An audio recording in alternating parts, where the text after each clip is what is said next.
2006 the third most grossing Malayalam cinema. അന്നത്തെ മികച്ച ജനപ്രിയ ഹിറ്റ് ചിത്രം കീർത്തിചക്ര ആയിരുന്നു.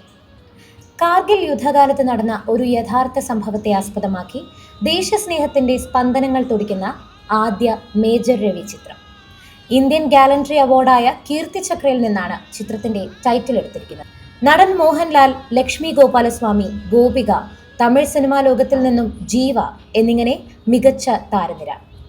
ഇന്ത്യയുടെ അഭിമാന പോരാട്ടമായ കാർഗിൽ യുദ്ധത്തെ റിയാലിറ്റി തെല്ല് ചോരാതെ ഛായാഗ്രാഹകൻ എസ് തിരുനാവക്കരസ് ക്യാമറയിൽ പകർത്തി. ജോഷുവ ശ്രീധറുടെ സംഗീതത്തിൽ ഗിരീഷ് പുത്തഞ്ചേരിയുടെ വരികളിൽ പിറന്ന സിനിമയിലെ 7 ഗാനങ്ങൾ.